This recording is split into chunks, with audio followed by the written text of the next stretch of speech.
Mas a pergunta que não quer calar, o senhor roubou ou o senhor não roubou? Já que você é o cara da verdade, Isso. vamos falar as claras. Isso. A coisa tá escancarada, isso é coisa de máfia. Deputado entra no gabinete do governador para pedir, irmão. E pedir muito.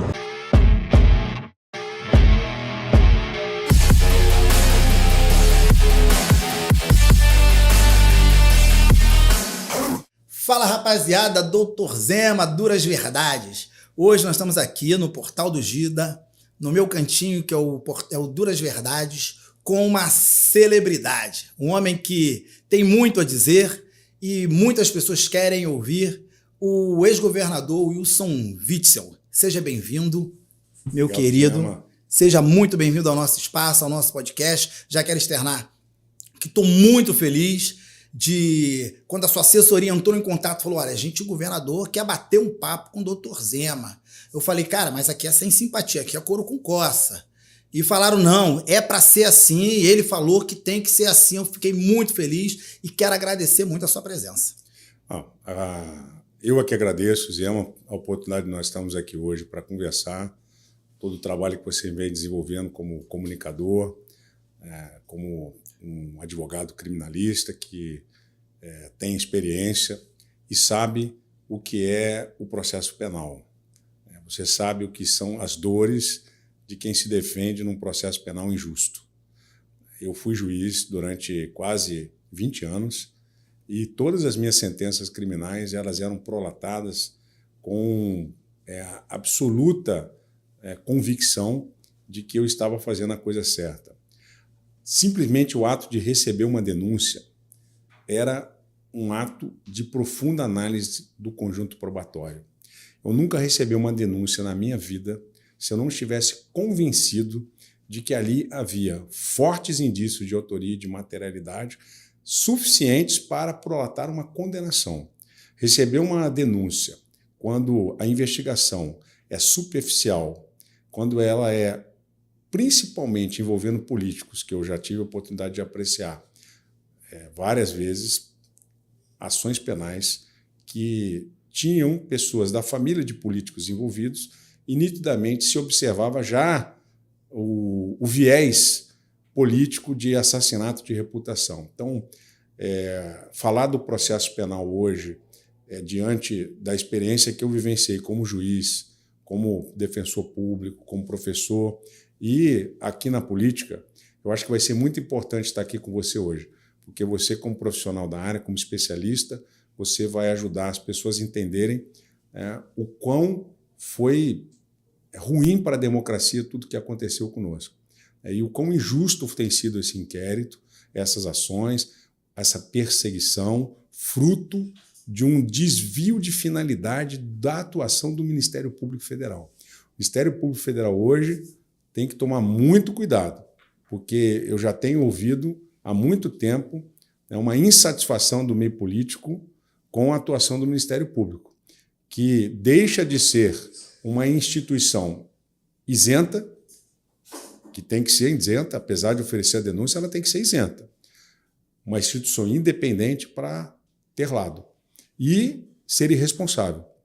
Então, alguns ajustes nós vamos ter que fazer na nossa Constituição, na própria lei orgânica do Ministério Público, para que um ativismo que nós estamos assistindo hoje não contamine demais a República. Eu fui eleito com 4.700.000 votos praticamente, num trabalho que nós vimos fazendo em que a população tinha mais de 60% avaliando o nosso governo como regular, bom e ótimo, e sofremos um processo de impeachment numa investigação que não durou 30 dias.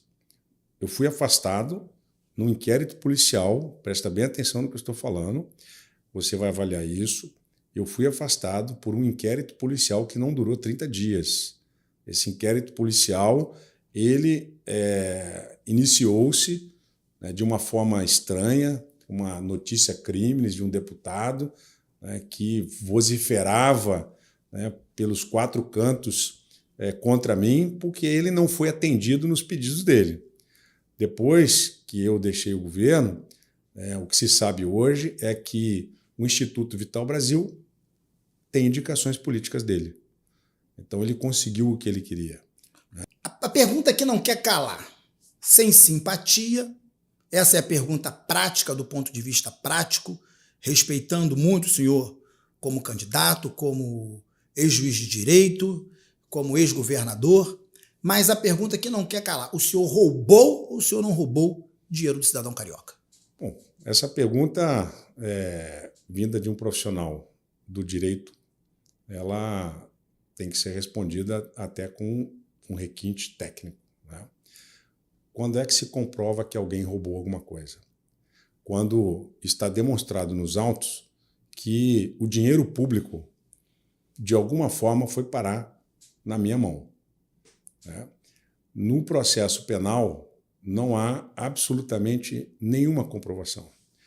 A delação que foi feita pelo ex-secretário de Saúde, o doutor Edmar, ela é nula. Não se pode admitir uma delação em que o delator fala e não apresenta absolutamente nenhum elemento de corroboração.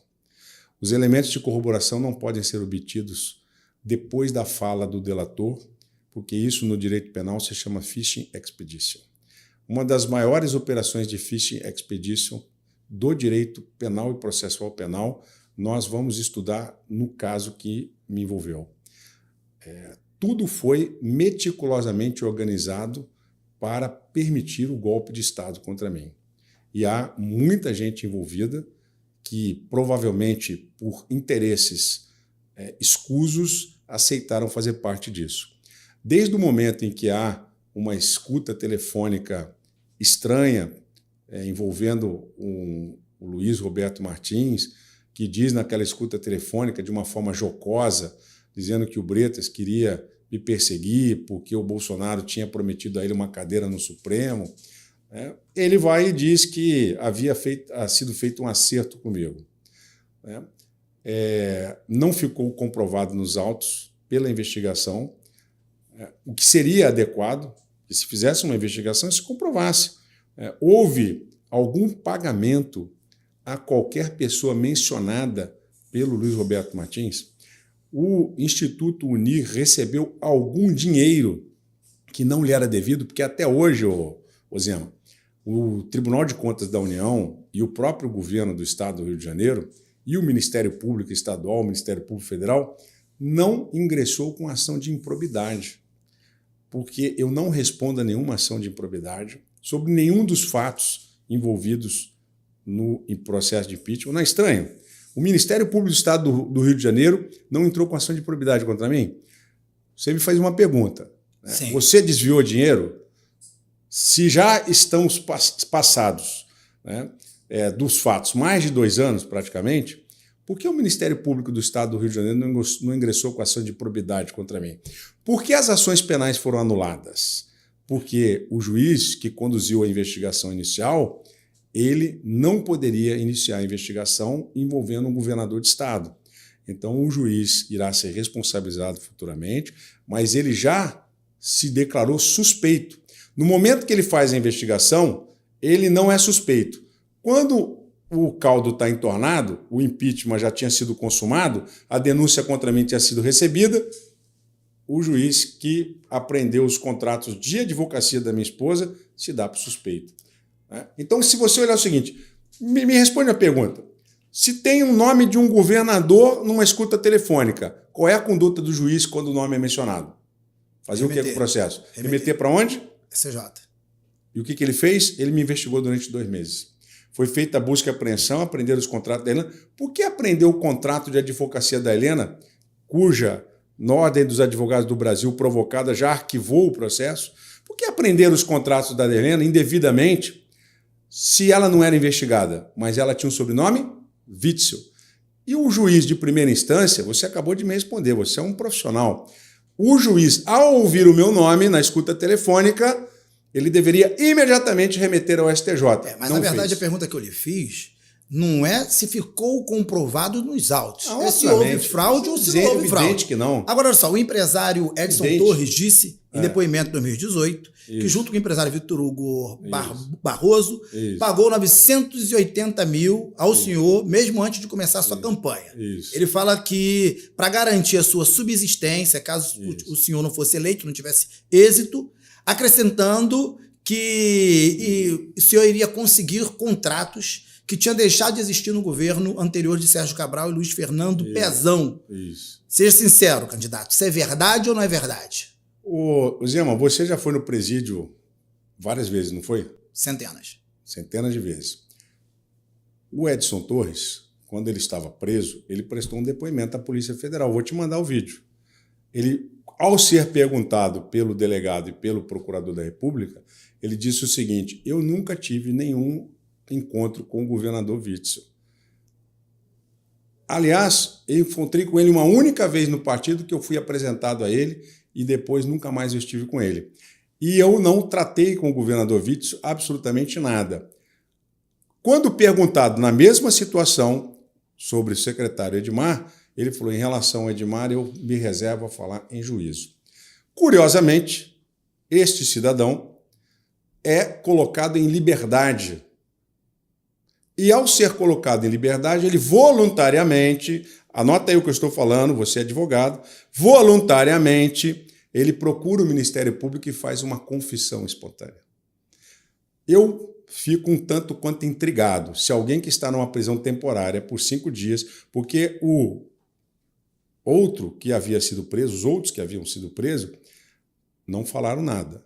Por não ter falado nada, ficaram 1 ano presos, até que se consumasse o impeachment. Sim. O Edson Torres saiu da cadeia e fez 2 depoimentos, narrando esses fatos. Eu vou te dizer, talvez você não saiba, que o inquérito está sigiloso, ele até hoje não apresentou um extrato do que ele está falando, de onde ele sacou esse dinheiro. Ele não apresentou absolutamente nenhuma prova de onde ele sacou esse dinheiro para pagar quem quer que seja. E olha que é. Mas o senhor, como dinheiro. juiz de direito, o senhor sabe que Só fazer uma correção? Sim. Eu nunca fui juiz de direito, eu fui juiz federal. Juiz federal, perdão. Nada contra o juiz de direito, Sim. mas eu fui juiz federal. O senhor, como ex-juiz federal, agora vamos convir que nessa tipologia penal não é de se esperar que o dinheiro deixe rastro. Na verdade, o próprio tipo penal, ele já subentende-se que não vai encontrar rastro do dinheiro. Então, o senhor, como juiz federal, o senhor fala assim: Zema, mas não tem um rastro do dinheiro. Mas nesse tipo de crime, o dinheiro não tem rastro. Sim, evidentemente que se eu estou falando que você sacou 980 mil reais, não se saca 980 mil reais da árvore. O dinheiro não sai, tem que sair de algum lugar. Uhum. Se ele é coautor do crime, nós não estamos falando de uma testemunha. Lembra lá da hora de processo penal? Uhum. A confissão de um crime que é material por si só é insubsistente. O crime que tem materialidade, é preciso que a prova apresente a materialidade. A prova indiciária, como é o caso, nem é o caso aí, porque não é prova indiciária, nós estamos falando de um corréu. Ele fez uma confissão. A confissão do corréu não tem valor jurídico. A confissão do corréu não vale nada se não tiver elemento de corroboração. Então, do ponto de vista jurídico, aí você me perguntou como juiz, não era nem para receber a denúncia. Eu, como magistrado, como juiz federal, não teria recebido essa denúncia, porque a confissão é um nada jurídico se o crime é material e, tratando-se de corréu, não há elemento de corroboração. A delação do Edmar contraria literalmente a lei, porque uma delação sem elemento de corroboração está na lei, está escrito, expresso, não pode ser homologada. Incorretamente foi homologada.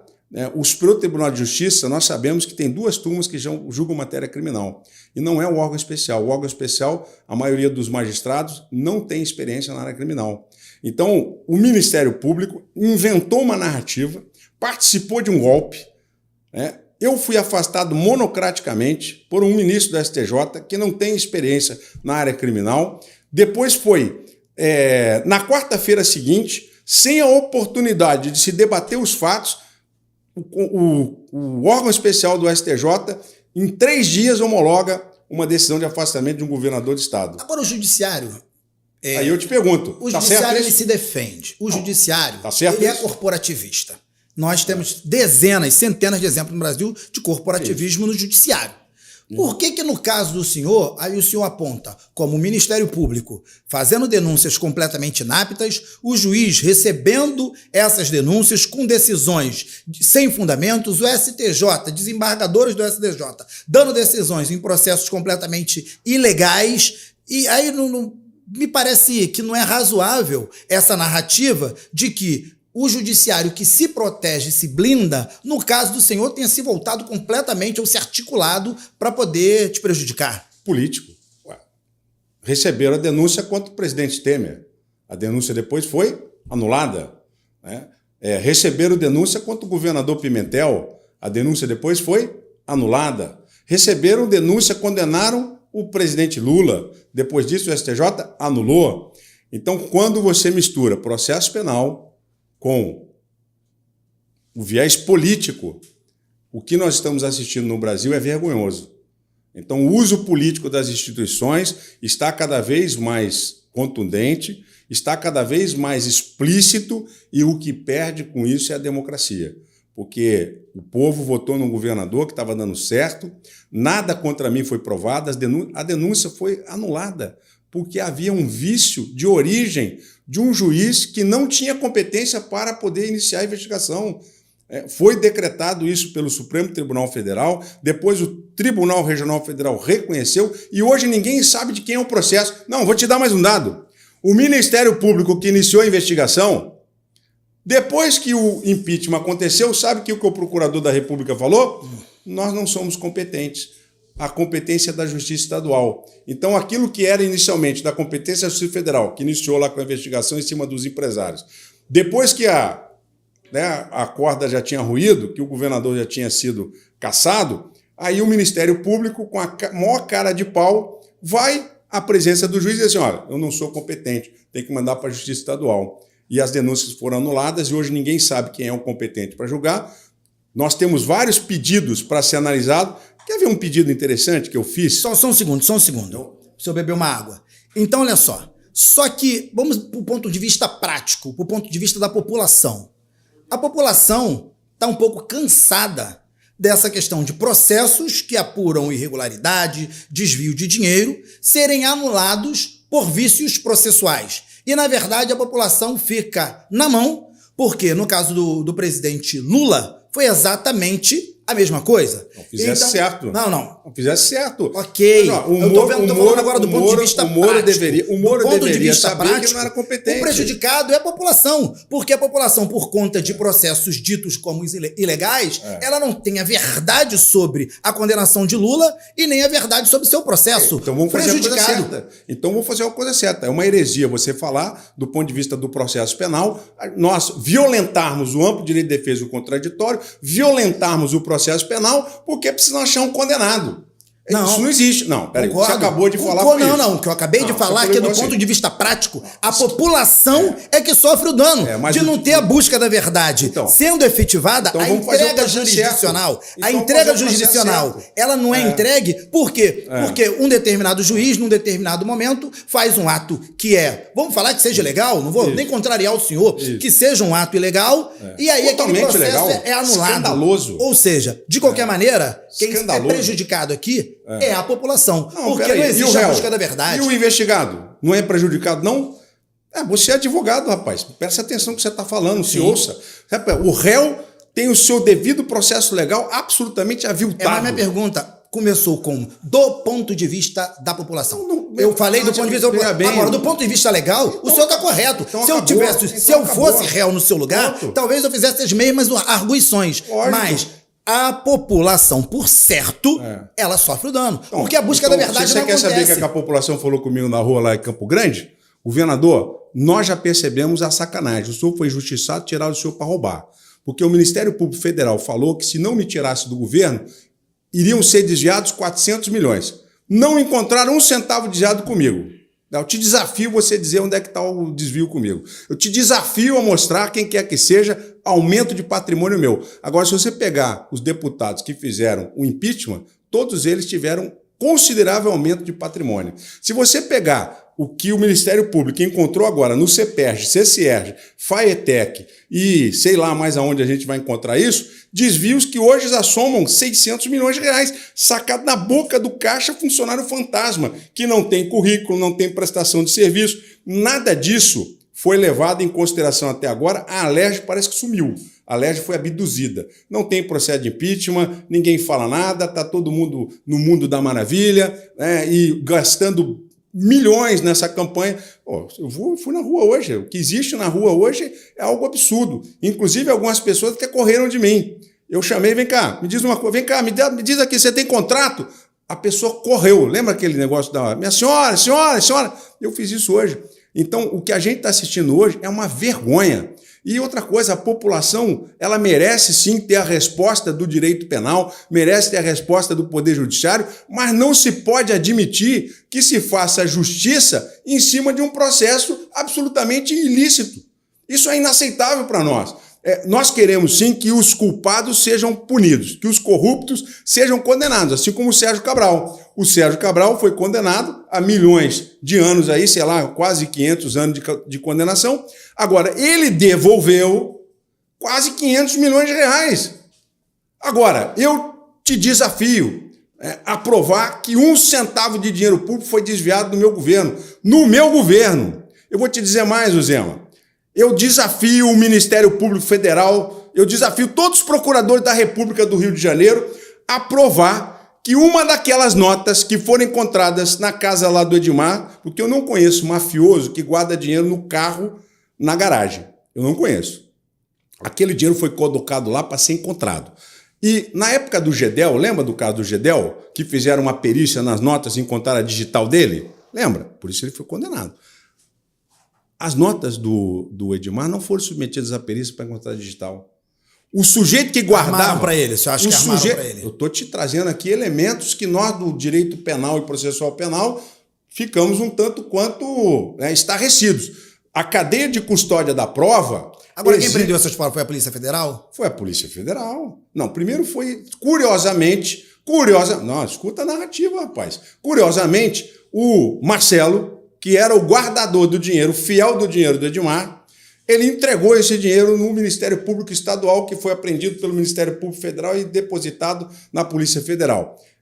Ninguém fez a prova pericial para saber que tinha digital. Curiosamente, o tal do Marcelo, o ano passado, morreu por insuficiência respiratória. Quer dizer, é uma série de fatos que é digno de filme de máfia. Eu estou acostumado a enfrentar as máfias. Estou acostumado a enfrentar a máfia do crime organizado, da lavagem de dinheiro, do tráfico de drogas. Quando eu anunciei que eu seria governador do estado do Rio de Janeiro, muita gente não levou fé. E mais ainda, quando eu assumi o cargo de governador, muita gente achou que o juiz ia ficar para trás. O juiz federal ia ficar para trás.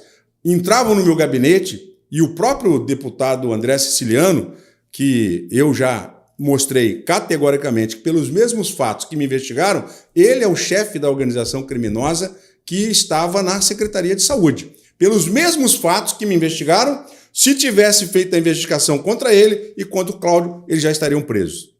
Isso, na minha opinião legal, analisando depoimentos, e eu declarei isso na revista Veja. Então, pelos mesmos fatos, não foram investigados, pelos mesmos fatos, o processo não se sabe aonde está, com quem está, foi paralisado. Há delações que foram paralisadas em relação ao atual governador. Há provas muito mais contundentes, como aquele caso da mochila, por exemplo, que o cara desce do elevador de mochila. Eu não autorizei o vice-governador estar naquele local, porque o vice-governador só pode fazer o que o governador manda. Eu não autorizei ele estar naquele local, eu não autorizei ele falar com empresários, eu não autorizei ele a conversar com quem quer que seja, a não ser os atos especificamente da pasta dele. O senhor se arrepende de ter escolhido o Cláudio Castro como seu vice? Essa pergunta não é uma pergunta simples de ser respondida. Mas precisa ser respondida. Precisa ser respondida, lógico. Eu sempre pergunto, eu não sou Jesus Cristo, sou discípulo dele, mas eu pergunto sempre para quem me faz essa pergunta: Cristo foi inocente quando escolheu Judas para ser um dos discípulos dele? Está na história. A história é o que nós estamos vivendo hoje para mostrar quem são os verdadeiros traidores. Lá, em Pentecostes, Judas se suicidou e no lugar de Judas, em Atos capítulo 1, foram escolhidos 2 novos discípulos. É chamada a escolha de Matias. Então eu sempre olho por esse lado. Aonde há um traidor, haverá 2 outros seguidores fiéis para substituir o traidor. Mas a história teve que acontecer. E quem te leva para a cruz é amigo. Por isso Jesus, quando foi beijado por Judas, chamou ele de amigo. E quando Pedro perguntou a Jesus, quantas vezes devo perdoar, Senhor? Jesus respondeu, 70 vezes 7. Eu já perdoei e oro pelos meus inimigos. Assim como Davi, em Salmo 35, orou aos inimigos e pediu a Deus ajuda. Eu sempre faço isso. Eu sou evangélico e não sou evangélico para dizer que sou evangélico. Eu sou evangélico porque eu estudo a palavra e não me converti porque eu já era cristão. Mas hoje eu me encontrei na igreja pentecostal porque eu estudo a palavra e procuro seguir a palavra como forma de orientação para a minha vida. Então, Jesus Cristo hoje é meu farol, é o que me ilumina. Já que o senhor está usando a palavra, o senhor havia Então, falado... eu te pergunto, Jesus errou quando escolheu Judas? Não errou. O senhor havia falado... Tinha que passar por isso. Que nós sabemos quem são os verdadeiros traidores. Quem são os traidores nessa história do povo do estado do Rio de Janeiro? Sou eu ou quem hoje está fazendo a farra do dinheiro público? Judas traiu Jesus por quê? Queria dinheiro. E Judas morreu pelo dinheiro que ele recebeu. Então hoje a história está mostrando o seguinte, quem me traiu por quê? O dinheiro. Está claro, está evidente. O senhor usou a palavra quando a Atena perguntou se o senhor se arrependia de alguma coisa, o senhor falou que não se arrependia. Não me arrependo de nada. E a única coisa que o senhor se arrependia é de ter orado pouco. Exatamente. Né? Mas aí eu quero acrescentar o seguinte, a palavra de Deus diz orar e vigiai. O senhor acha que orou muito, mas vigiou pouco. Porque para ter passado por um processo como o senhor passou, para ter uma vida política tão curta e que termine de forma tão escandalosa... Quem falou que terminou? Quem falou que terminou? A vida do seu mandato. O seu mandato foi um mandato... Mas quem falou que terminou? Tem um mandado de segurança sendo julgado no tribunal pedindo a nulidade do processo de impeachment. Você é advogado. Mas o cerne da pergunta, o cerne da questão o senhor acredita que o senhor pode ter orado muito, mas o senhor vigiou pouco. E outra coisa, deixa eu te fazer uma outra pergunta, que essa é mais importante. Mas olha só, uma das coisas que os seus aliados... Espera aí, Zema. Na Bíblia, quando a gente usa a palavra, na Bíblia está escrito o seguinte, né, em Lucas capítulo 7. Não julgueis. A gente não está aqui para julgar os atos dos nossos semelhantes. A gente está aqui para pregar a palavra para que cada um encontre o seu caminho de acordo com o seu livre-arbítrio. Na verdade, a minha sustentação, ela não é um julgamento, até mesmo que eu votei no senhor e fiz campanha para o senhor. Eu te agradeço pelo então, seu número voto. eu tenho um papel aqui de um eleitor que hoje está buscando, tem a possibilidade que algumas pessoas não tiveram e não vão ter, de perguntar de forma respeitosa e de forma... Estou te respondendo de forma respeitosa. É somente isso. Então, eu não estou te julgando. Eu estou colocando o meu posicionamento. De duras verdades. Não, eu concordo com você. Agora, quando você diz o seguinte, olhar e vigiai, quem disse para você que eu não vigiei? Governador, quem disse para você que eu não vigiei? O senhor foi traído por sua base. Sim, eu fui traído. O senhor foi traído politicamente. Foi traído, não, politicamente. Agora, politicamente, para quem tem um governo, uma traição é algo complicado, porque você cede, você faz concessões. Sim, mas por que eu fui traído? Calma, por que eu fui traído? É típico da governabilidade. Isso. Então, o senhor foi traído pelos seus deputados. Mas por que eu fui traído? E aí, depois, calma, o senhor foi traído pelo deputado, aí fala que o Ministério Público fez uma denúncia ilegal, que o juiz recebeu ilegalmente, que o STJ... Não, eu não estou falando, eu estou mostrando para você os fatos. E por último, da Polícia Federal, porque não encontrou... Ou seja, até agora, nós encontramos aqui deputados, desembargadores, Ministério Público, policiais, todo mundo, me parece, nessa história, muito culpado. Isso. Então, ou realmente houve uma conspiração de um nível galáctico que envolveu... exatamente desde o faxineiro a tudo, ou o senhor não vigiou. Alguma coisa deve ter acontecido. Não, é diferente. Você está, me desculpe, completamente equivocado. Me corrija. Vou te corrigir imediatamente. Eu nunca paguei propina para ninguém. Mas quem falou de propina?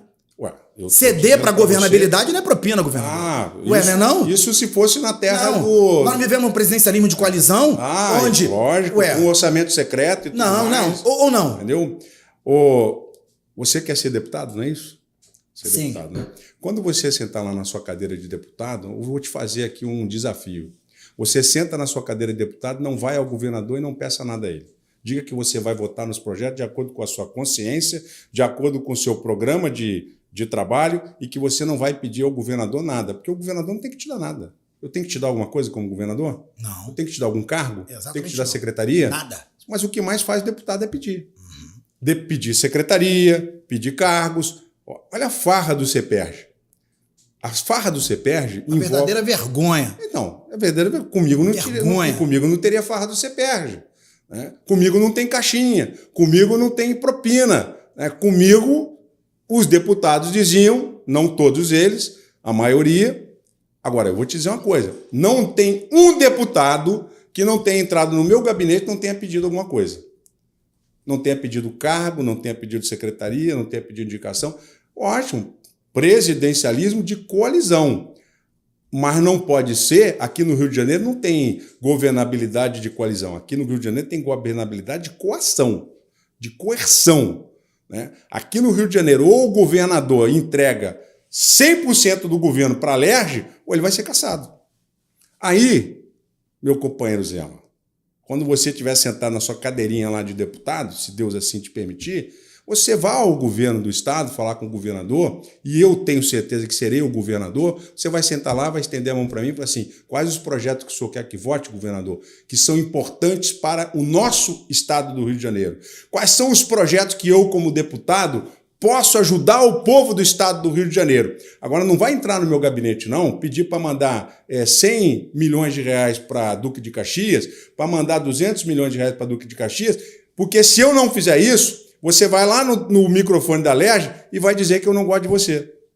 Porque é isso que acontece. Ou eu estou falando alguma bobagem? Não, está falando correto. Essa é a vida da Alerj. Se eu fui eleito governador de estado com um viés de não me dobrar a velha política, com um viés de não aceitar aquilo que sempre se fez no estado do Rio de Janeiro, que não tem nada de coalizão aqui, querido. Vamos botar a coisa clara. Já que você é o cara da verdade, vamos falar as claras. Deputado entra no gabinete do governador para pedir, irmão. E pedir muito. E pede cargo, e pede secretaria, e pede dinheiro, e pede verba pública. Veja bem, pode pedir. Mas não tínhamos ali uma base da nova política. E como é que você se forma a base? E aquela base da nova política, os vereadores recém-eleitos ali, os deputados, recém-eleitos, e aquela nova política também chegava no seu gabinete, também pedia, ele coagia? Quem é o principal deputado que está envolvido com o CEPERJ hoje? Nome dele, Rodrigo Bacelar. Ele é deputado recém-eleito. É do seu partido ainda, Solidariedade? Continua no Solidariedade, o Bacelar? Não, saiu. Acho que saiu. Então, para a glória de Deus, sou do seu partido. Porque ele era do Solidariedade. Chico Machado é do seu partido? Não. Então, veja bem, você pega aí os exemplos dos deputados, né, que mais pediam. Então, é isso que a população não entende. Você elege um governador com 4.600.000 votos com um programa de governo. Chega lá, não tem esse papo de programa de governo. Ah, que isso, governador? Escola integral não, é muito dinheiro para educação, tem que botar dinheiro no asfalto. Dizem que o senhor tinha uma inabilidade na interlocução com os deputados. Inabilidade. O senhor acha que a inabilidade seria que o senhor não se dobrou às demandas da Alerj? Evidente. Né?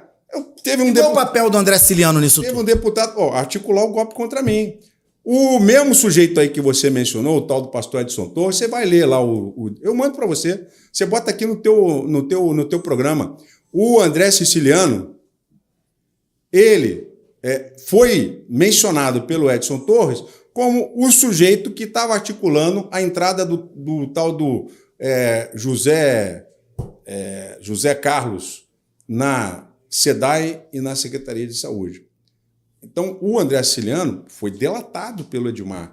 O André Siciliano chamou o Edmar no gabinete da presidência da Alerj para dizer para quais municípios ele ia indicar. Então, que governabilidade é essa de coação, de coerção? Né? Então, hoje a gente vive, e não é de hoje não, e eu fui um dos primeiros a denunciar que presidente de Assembleia Legislativa não pode se perpetuar no poder. Em novembro de 2020, depois do meu afastamento, eu falei isso. E, a partir de 2021, o Supremo Tribunal Federal, em 27 adins, ele impediu que presidente de Assembleia Legislativa pudesse perpetuar no poder, porque eles ficam se perpetuando no poder, mandato, e entra o governador, eles querem botar uma coleira.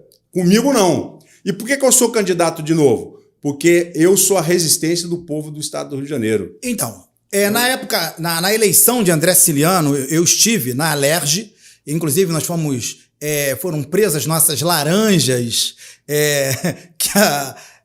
os garotos do MBL, nós juntamos todos, né? E fizemos um ato contra André Siciliano, contra a candidatura do petista André Siciliano, até então petista André Siciliano. Então, o nosso posicionamento, o meu posicionamento, sempre foi contra as práticas espúrias dos deputados da Alerj. Mas isso é de se esperar. A Alerj, a gente conhece o modus operandi.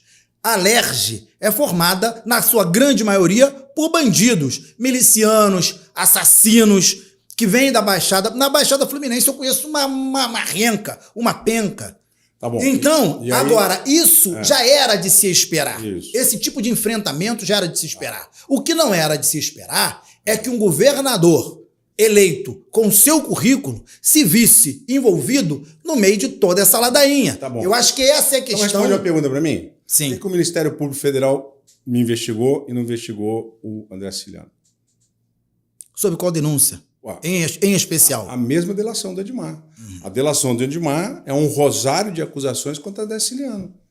Por que ele, hoje é candidato ao Senado, foi, inclusive, agraciado pelo Tribunal de Justiça com a medalha do colar do mérito judiciário, né? E o deputado André Siciliano não foi investigado. Ninguém sabe qual foi o destino que foi dado àquilo, a investigação que foi feita. Ou seja, o que aconteceu? A gente pergunta que fica no ar. Por que só eu fui investigado? Por que só eu fui afastado? Por que o meu processo até hoje está enrolado? Você acha que a sua declaração de ter vontade de concorrer à presidência da República, ela também foi um estopim para poder o senhor ser perseguido pelos deputados? Eu quero aqui, mais uma vez, esclarecer essa história. Tá? Essa declaração foi dada e usaram essa declaração para envenenar o relacionamento meu com o presidente. Isso é conduta de mafioso. Isso é conduta de mafioso. O que fizeram para poder retomar o poder no Rio de Janeiro e, pelo amor de Deus, será que não dá para ver que a roubalheira agora está escancarada? Contra mim ninguém encontrou um centavo, companheiro. Vai voltar na pergunta. Eu estou respondendo para você, pô. Não dá para ver, não, que a coisa está escancarada, que isso é coisa de máfia, dos melhores filmes de Hollywood. Tá? Eu sou o cara que não me dobrei à velha política. O próprio presidente Bolsonaro teve que ceder, senão iam caçar ele da presidência da República. E eu acredito até que ele deveria ter deixado fazer o impeachment contra ele. Seria mais honroso do que se entregar a um partido que hoje o presidente tem tornozeleira. Aliás, esclarecer aqui, eu nunca fui preso, não uso tornozeleira. Contra mim foi um absurdo que fizeram. Prenderam todo mundo. E o governador afastou. E falar em prender todo mundo... E por que prenderam todo Everaldo? mundo? Isso aí é problema dele, a defesa dele. Por que prenderam todo mundo e me afastaram? Tem uma explicação lógica para isso? Eu não consigo encontrar uma explicação lógica para isso.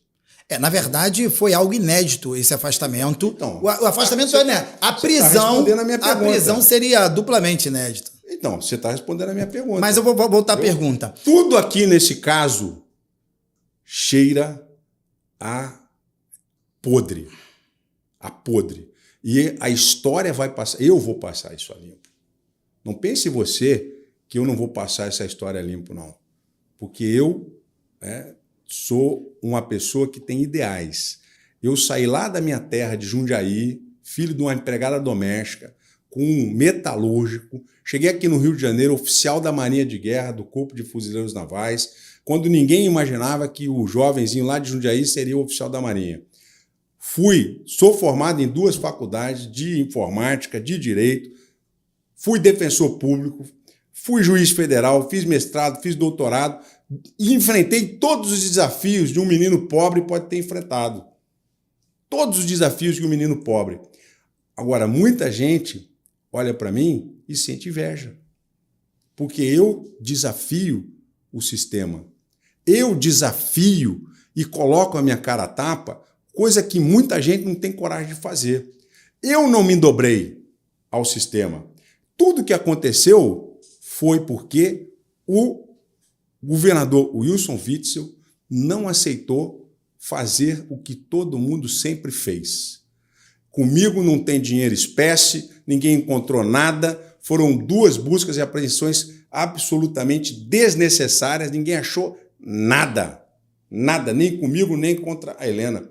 A OAB, e aqui eu quero parabenizar o presidente Luciano Bandeira, o nosso presidente, eu quero parabenizar o presidente Luciano Bandeira, que é um grande criminalista, um homem que merece o cargo que ocupa, né? Agradecer também a vice-presidente da OAB, que acompanhou toda essa tertúlia na minha vida, né? A advogada Ana Tereza Basílio, porque a representação contra mim na OAB, um dos poucos tribunais, e aqui eu quero fazer essa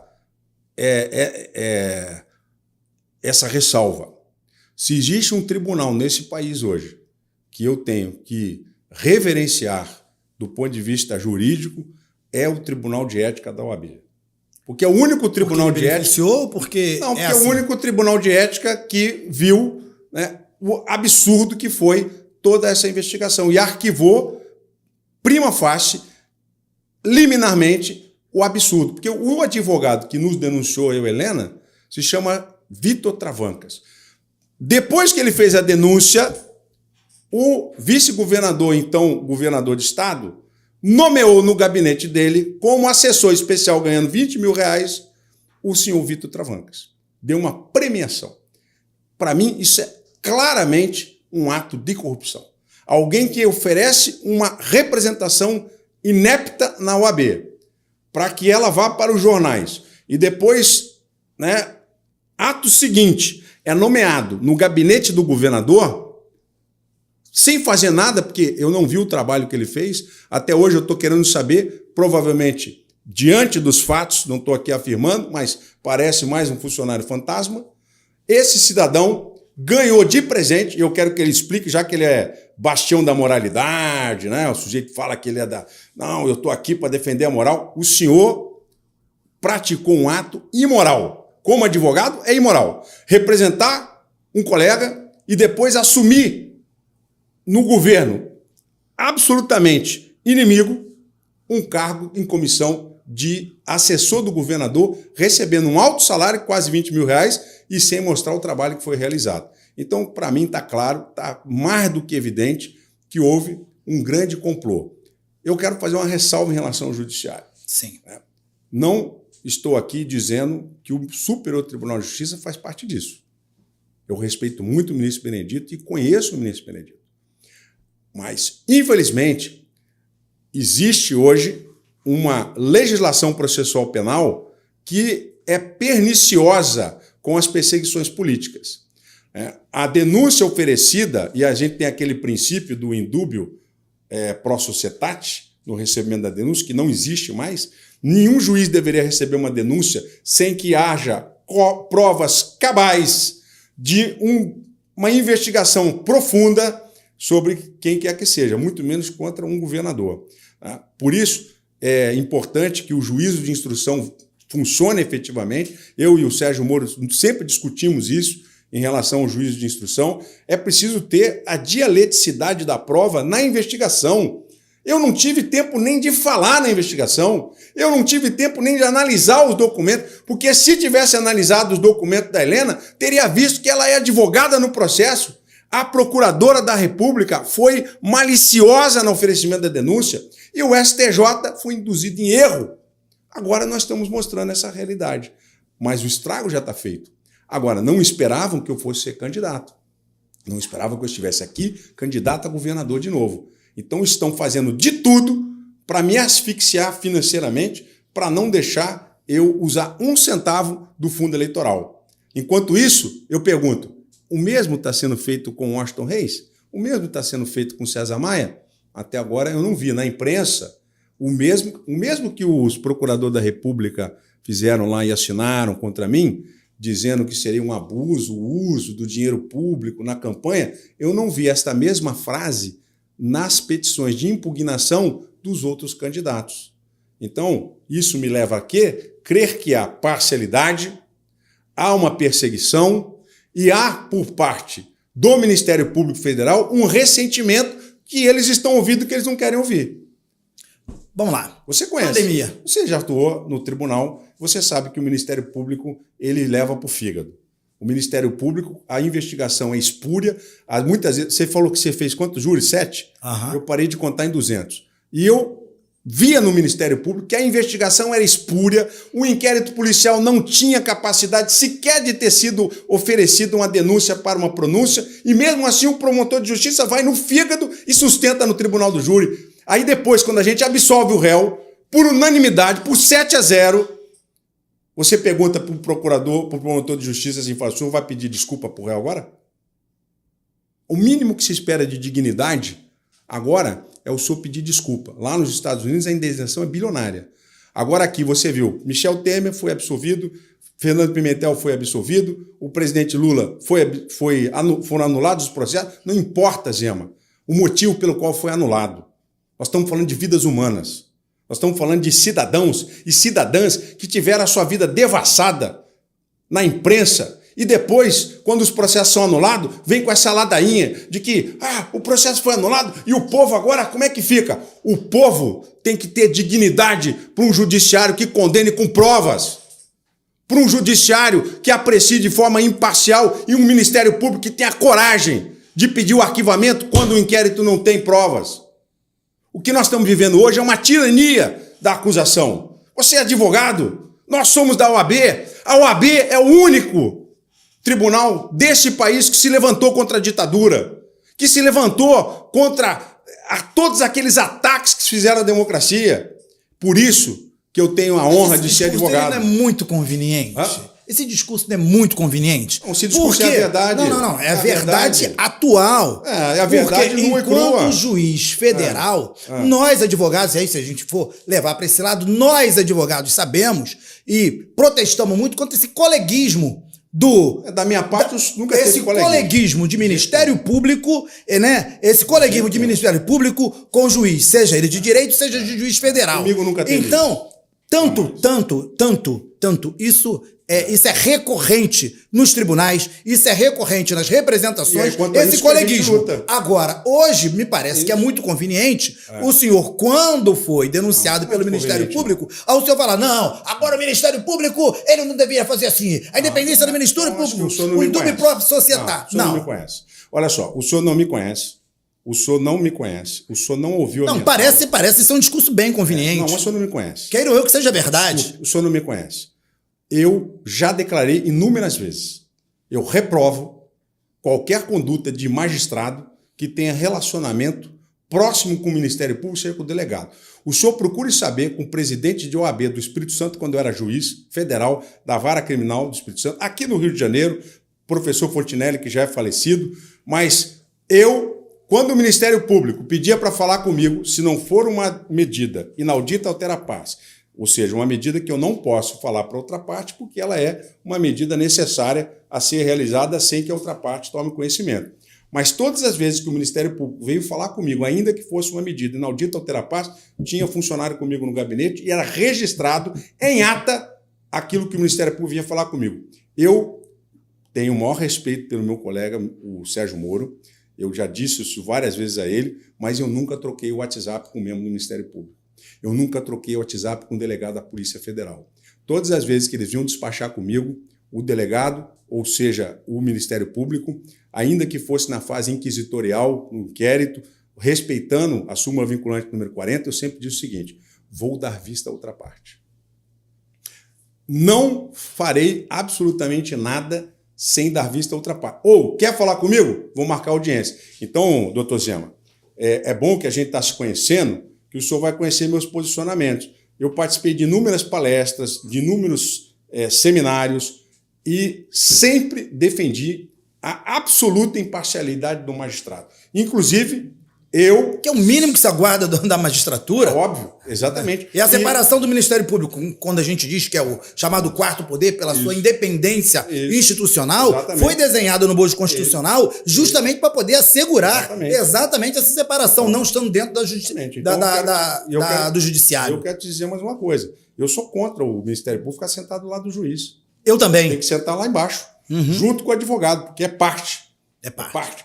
Eu tenho o maior respeito pelo Ministério Público. Eu tenho inúmeros amigos que são procuradores gerais, eu tenho inúmeros amigos que são procurador da República, mas eu estou assistindo, né, uma diminuição da instituição Ministério Público. Há algumas situações em que o Ministério Público age de forma impensada. Há algumas situações que nós precisamos corrigir. Ações de improbidade precisam ser propostas com um mínimo de dignidade, com investigações mais aprofundadas. Ainda que na ação civil pública de improbidade, você tenha duas fases. Numa primeira fase, você avalia se recebe ou não a denúncia de improbidade, na outra você prossegue. Ainda assim, quando se envolve autoridade pública, o processo tem que ser sigiloso. Quando foi feito o inquérito contra mim, os jornalistas, na busca e apreensão, tinham chegado antes da Polícia Federal. Tudo foi montado para assassinar minha reputação.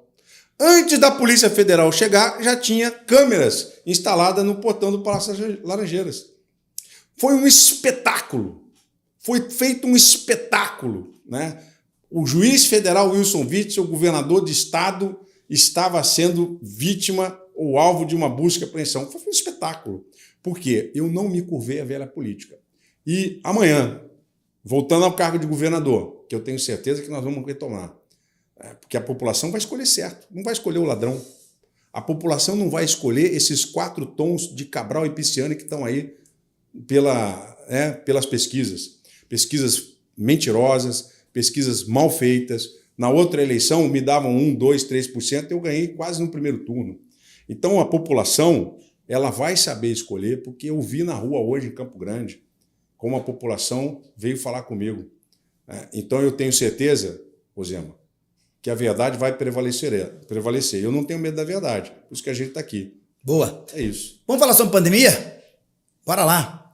Então, ao Portal UOL se ocupou a não entrega de 7 hospitais de campanha do Instituto Iabas aos deputados bolsonaristas, tudo que eles fizeram. A culpa realmente foi deles ou foi realmente incompetência da sua gestão ou de conseguir implementar os 7 hospitais de campanha? Não, você não entendeu para que serviu os 7 hospitais de campanha. Aliás, eu já expliquei mais de uma vez, vou explicar de novo. Nossa linha de atuação no combate à pandemia, ela era pautada, num primeiro momento, em fazer o isolamento social. Num segundo momento, quando fossem aumentando os leitos de internação e os equipamentos necessários para a internação, usaríamos a rede privada. A rede privada estava lotada. A rede pública estava lotada. A Prefeitura do Rio de Janeiro fez a instalação do hospital de campanha. Pedimos à Rede Dó que fizesse o hospital de campanha, e fizeram. Pedimos ao bombeiro que fizesse o hospital de campanha, e fizeram. Nós fomos fazendo um planejamento de ação. Quando você está numa guerra, você faz um planejamento, uma ação principal e ações secundárias. Os hospitais de campanha eram hospitais de reserva, caso todas as nossas estruturas físicas não pudessem ser utilizadas, não tivessem mais capacidade de absorver. Quando os hospitais de campanha foram montados, eles precisavam ser montados, pelo menos a estrutura deles, para você colocar lá dentro os equipamentos. Não foi comprovado absolutamente nenhum desvio, não foi comprovado superfaturamento. Tudo isso que foi falado é uma grande mentira, porque nada disso foi comprovado, e eu não respondo a ação de improbidade sobre o hospital de campanha. A falácia do hospital de campanha é por que eles não foram ocupados? Eles foram montados e não foram ocupados. Primeiro, porque não tinha material. Nós não encontrávamos no mercado material para comprar e ocupar os hospitais de campanha. Não tinha pessoal. Agora, por exemplo, por que isso não foi explicado? Porque eu não tive condições de explicar. No Tribunal Misto, o Tribunal Especial da Mentira, eu pedi para produzir a prova pericial em relação aos hospitais de campanha. Você é advogado, você sabe. Se eu estou sendo acusado de não construir determinado material porque eles não foram construídos, então eu tenho que ter o direito de provar que eles não foram construídos, porque pericialmente eu vou demonstrar que não havia, naquele momento, equipamentos para serem comprados, não havia pessoal para ser colocado no local, e nós estávamos buscando alternativas para levar, inclusive, para outros estados, como Minas Gerais, que ainda tinha leitos, e depois rapidamente foram ocupados. Ou seja, a pandemia foi uma situação em que o mundo inteiro se viu privado de insumos e equipamentos. Então, o senhor acha que não houve prejuízo para os cofres públicos na administração desses 7 hospitais? Não. Houve, infelizmente, né, muitas mortes no mundo inteiro. Nova York, que é um país absolutamente rico, a polícia estava escolhendo quem vivia e quem morria. Chegava numa casa e tinha 3 com Covid. A polícia escolhia quem levava para o hospital e quem deixava na casa para morrer. Isso aconteceu no mundo inteiro. E aqui não foi diferente. Agora, é importante dizer o seguinte, quando eu estava no governo, até o momento que eu fui afastado, tínhamos 15 mil mortos. Proporcionalmente ao período que eu fiquei, de março até agosto, e de agosto até o momento em que a pandemia reduziu, de 15 mil mortes, foram para 70 mil mortes. Então todos os respiradores foram entregues, que foram comprados? O que foi possível ser comprado foi entregue, dentro das possibilidades. Não havia respirador no mundo. A Alemanha, os Estados Unidos... falando do seu governo. Então, mas eu estou te explicando. Os respiradores no mundo inteiro estavam faltando, não tinha lugar para você comprar respirador. Aliás, não foi só no Rio de Janeiro que faltou respirador no mundo inteiro. Não era só respirador que estava faltando, até o remédio para fazer a intubação, a sedação estava faltando no mundo. Só quem vivenciou a pandemia e pôde sentir, né, todos os traumas de uma guerra é que pode ter a certeza daquilo que foi feito. Agora, para você retratar um fato passado, é preciso produzir prova. E, infelizmente, o processo de impeachment, que é nulo, a lei diz que o processo de impeachment tem que durar 120 dias. Então, o senhor acha que a sua gestão, durante a pandemia, não teve problema nenhum, foi tudo bem, a gestão não errou. Estou falando da sua gestão, porque o senhor hoje está concorrendo novamente, então estou falando de gestão. A gestão foi absolutamente dentro daquilo que se esperava. O Rio de Janeiro, em agosto de 2020, era um ponto azul em vários estados que ainda estavam com a pandemia em alta. Nós fizemos as primeiras liberações e redução do isolamento social. Então, se você olhar em 2020 o Rio de Janeiro no azul e o resto dos estados no vermelho, significa que nós fizemos o melhor controle da pandemia. Depois que eu saí, piorou. Por que piorou? Aí, infelizmente, erros de gestão. E como funcionou a parceria com o governo federal na condução? Como o senhor avalia que o governo federal trabalhou? O governo federal demorou para decidir sobre o Auxílio Brasil, deveria ter decidido antes, isso por conta do trâmite do Congresso Nacional, etc., era para ser 200, virou 600, e no meu ponto de vista demorou. Foi feita muita negociação, quando o Auxílio Brasil deveria ter saído mais rápido para atender as pessoas que mais precisavam.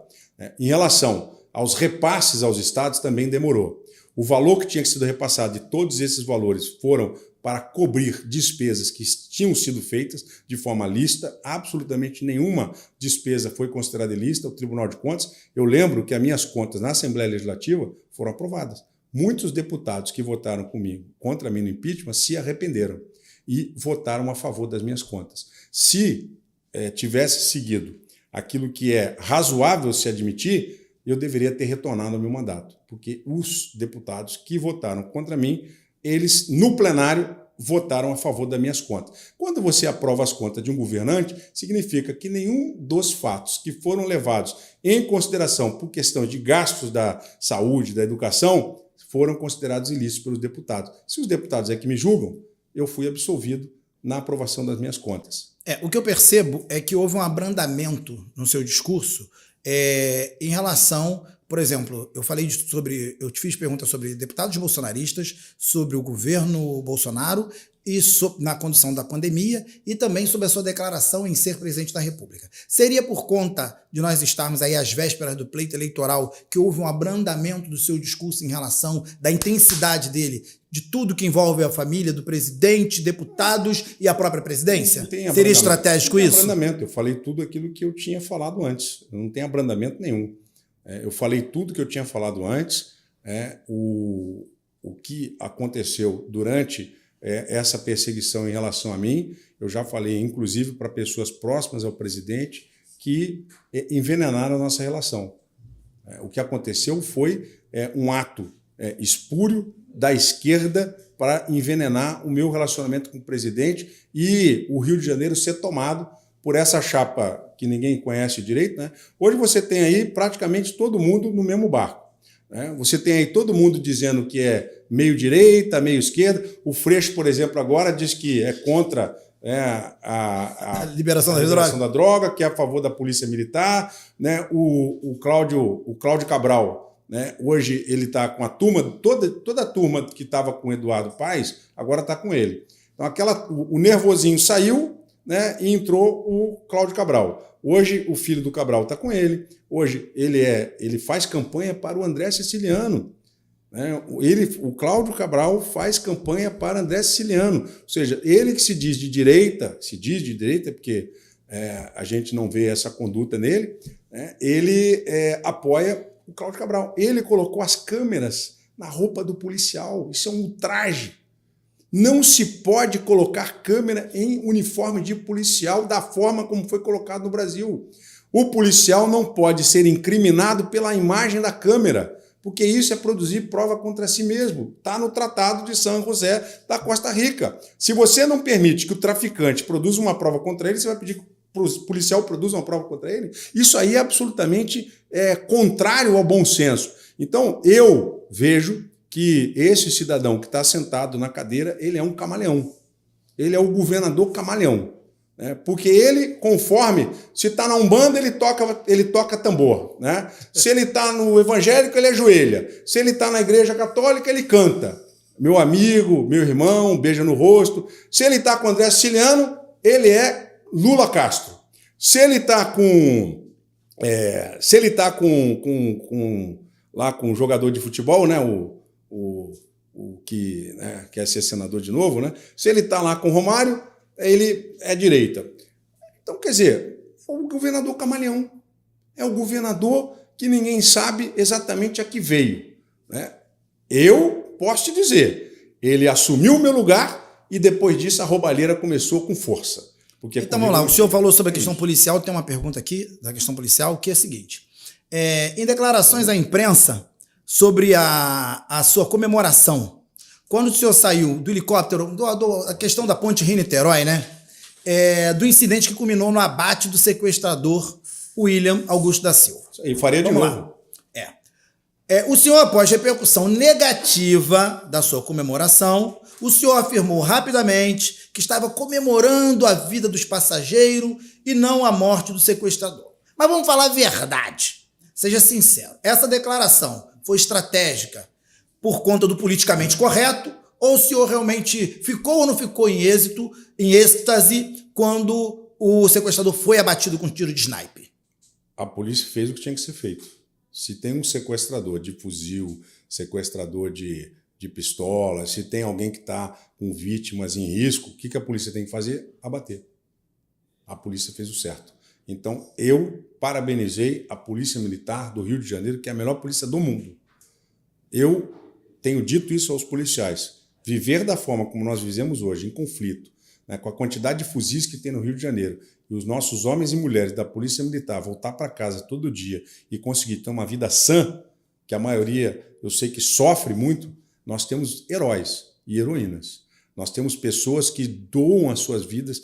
Não estou falando só na polícia, não. O sistema penitenciário nosso é um absurdo, né? Você tem hoje 50 mil presos quando deveriam ser 25 mil. Eu levei ao presidente Bolsonaro, ao ministro Moro, para criarmos o fiscal do semiaberto, que é uma proposta nova, relativamente boa, que pode retirar do sistema carcerário milhares de pessoas que podem ter uma vida sob supervisão. Então, o que acontece é que as pessoas têm que entender que a polícia militar tem que agir de forma rígida quando necessário. Então, ali naquele momento, né, nós estávamos agradecendo nossos policiais. Agora, o sequestrador, ele fez uma escolha dele. Se ele não tivesse sequestrado o ônibus, se ele não tivesse entrado naquele lugar, ele não teria sido morto. Como o senhor avalia o seu desempenho na segurança pública enquanto governador? A avaliação não é minha, não, é da população. Eu ouço nas ruas. Estava muito melhor com o senhor no governo. Por quê? A polícia militar não estava politizada. Hoje tem deputado que é dono de batalhão. Eu tive no interior do estado e um policial... Mas não foi o senhor mesmo que separou o comando, que era a Secretaria de Segurança Pública? E aí o senhor... Esquece isso. Secretaria de Segurança Pública é um antro de corrupção. Esquece isso. Aí o senhor separou. Olha, e aí veio corretamente. a Secretaria de Polícia Militar. Perfeitamente. E agora o senhor está falando que está loteado. No meu governo não estava. Não, mas o senhor saiu. Exatamente. Não, o senhor saiu. Então, eu mas saí... o ato de separar foi um ato do senhor. Sim. Isso não colaborou para que houvesse esse De tipo nenhum. hoje de ingerência dos deputados? Secretaria de Segurança Pública é um antro de corrupção, assim como a Secretaria de Saúde, que também vai ser extinta no meu próximo governo. A Secretaria de Segurança Pública, ela não existe previsão constitucional para a existência dela. Não tem uma política pública que exija que tenha uma Secretaria de Segurança. É um anticorrupção para controlar indevidamente as polícias. A Secretaria de Segurança Pública fazia o loteamento e espionagem dos batalhões e de outros políticos. Então ela foi extinta porque era um gasto de dinheiro público desnecessário. Agora, a Secretaria de Polícia Militar ela foi pensada e elaborada de forma independente. O secretário de Polícia Militar tem que ser escolhido entre os comandantes, que é uma proposta que eu ainda estou trabalhando, é o alto comando da Polícia Militar, para que nós possamos ter uma polícia militar independente para trabalhar na mancha criminal e não ficar atendendo pedido de deputado para fazer segurança em lugar A, B ou C ou D. Né? Então, uma das questões da extinção da secretaria foi acertado porque a gente acabou com aquele antro de espionagem, corrupção e cargos indevidos. Esse problema está resolvido. Agora, outros problemas na Polícia Militar, que não decorriam especificamente da segurança pública, existem. E eu fui um dos que extinguiu aliás, fui o único que extinguiu a interferência política nos batalhões. Porque o batalhão tem que ter cadeia de comando com o comando geral. Se tem deputado, se tem empresário mandando no batalhão, o batalhão vai fazer aquilo que as pessoas querem que ele faça. Então, a despolitização da Polícia Militar e da Polícia Civil é uma política de Estado que não poderia ter sido interrompida. Quando você traz um comandante da reserva apoiado politicamente por alguém, ele vai fazer política dentro da polícia. Ele vai ser candidato, ele vai usar a polícia militar em benefício próprio, né? Ele vai expor mais a imagem dele do que a própria polícia, que é o que a gente está vendo. Por outro lado, a polícia civil politizada, ela vai investigar quem tem que... O inimigo vai ser investigado e não vai investigar aquilo que realmente deve fazer. Hoje nós temos um fenômeno muito maior, que é o crescimento, o surgimento de coronéis de polícia, delegados de polícia, hoje concorrendo para o cargo de deputados. Então, hoje existe muito mais. Eu acho que eu posso citar aqui, pelo menos aqui, uma dezena. Exatamente. Ou seja, em primeiro plano, existe uma espetacularização do inquérito policial, das prisões, né, para que haja uma promoção pessoal dos coronéis e dos delegados e, consequentemente, aspiração a cargos públicos. Como o senhor avalia isso? Avalio pessimamente. Eu sou favorável a perder o cargo. Quem quer entrar para a política e é servidor público tem que pedir exoneração do cargo. Principalmente policial, militar, delegado de polícia civil, defensor público, promotor, juiz, tem que pedir exoneração. Eu pedi exoneração. O cargo é estratégico, né, na estrutura do Estado, e quem quer ser candidato pede exoneração 6 meses antes, que é o que determina a lei em relação ao juiz. Agora, todos esses demais cargos, você mesmo estava mencionando aí vários deputados que são delegados, tinha que pedir exoneração do cargo. Por exemplo, o Freixo é professor. Por que ele continua segurando o cargo de professor? Ele tinha que pedir exoneração do cargo, porque ele vai acumular aposentadoria. O Freixo, eu quero fazer um desafio a você, tá? Eu quero que você peça a exoneração do seu cargo de professor. Aliás, o professor Tarcísio, que também é professor, pede exoneração do cargo, porque esse cargo não lhe pertence. Esse cargo tem que ser ocupado por alguém que vá dar aula e vá ocupar esse cargo. Quando você fica afastado do cargo, você está ocupando a vaga. Então, vamos fazer o seguinte, Freixo, tenha dignidade e peça exoneração do seu cargo de professor. Você continua na vida política, porque sabe o que ele está fazendo? O Freixo, eu vou revelar aqui, o Freixo ele está segurando o cargo para ele fazer uma dupla aposentadoria.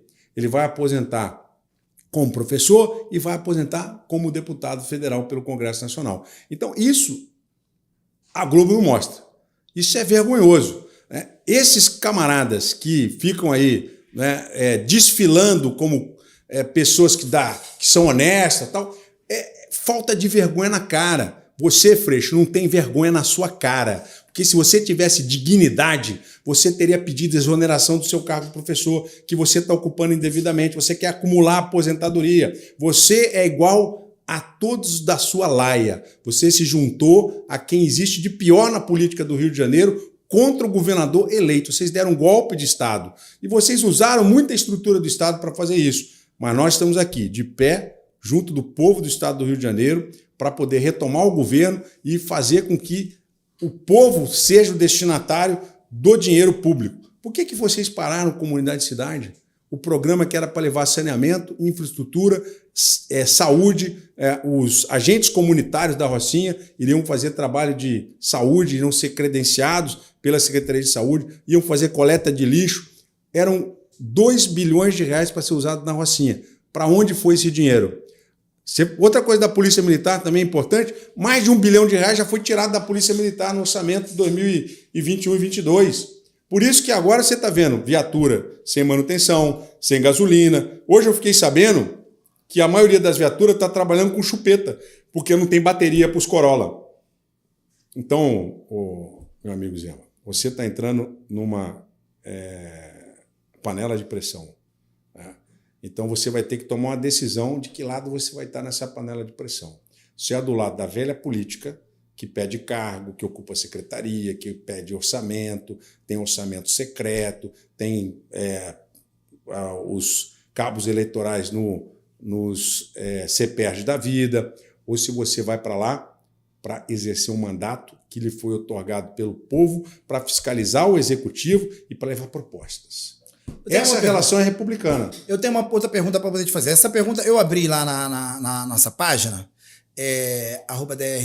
@dr.zemoficial, para algumas perguntas. Tem uma pergunta que me pareceu bem interessante, uma pergunta tranquila. O senhor é músico trompetista? O senhor toca um trompete? Num momento, eu estou sem embocadura, né? Mas eu sempre fui um admirador da música. Nós sempre demos muito valor à cultura no Estado. Eu sou governo de direita, mas o governo de direita não é contra a cultura. Sim. Eu sou músico, eu também sou músico. Sou músico, fui professor de música durante muitos anos, meu pai é maestro, e um músico mandou a seguinte pergunta para o senhor. Ele falou o seguinte, que em agosto de 2017, enquanto o senhor era juiz da 6ª Vara Federal, numa ação mandamental 016-191156, impetrada pela empresa que organiza o Rock em Rio, o candidato deferiu um pedido de liminar para o não recolhimento dos tributos previstos no artigo 53 da Lei 3857, o senhor está lembrado desse caso, em especial, que criou a Ordem dos Músicos do Brasil. Bom, então esclarecendo, esse tributo não tem nada a ver com o papel de polícia, ou seja, ele faz uma reserva de mercado. Os músicos que fossem contratados pelo Rock em Rio, os músicos internacionais, teria que ter uma reserva de mercado, teria que ser pago um valor para a Ordem dos Músicos do Brasil. O senhor deferiu liminar e aí tirou esse valor, ou seja, um valor que diminuiu o caixa da Ordem dos Músicos do Brasil, em prejuízo aos músicos carioca e beneficiou... A liminar foi confirmada pelo tribunal? Foi. Então, eu decidi corretamente. Beleza, está respondida a pergunta. Bom, eu vou fazer uma outra pergunta para o senhor. Quanto ao ensino de música nas escolas, o que o senhor acha sobre o ensino de música nas escolas? O fato de eu ter decidido como magistrado não significa que eu concorde. Mas como que é isso? Evidentemente que, se você tiver a curiosidade de ler a minha tese de doutorado, eu falo sobre a dimensão política da jurisdição. Jurisdição não é para fazer política. Política é para fazer aqui.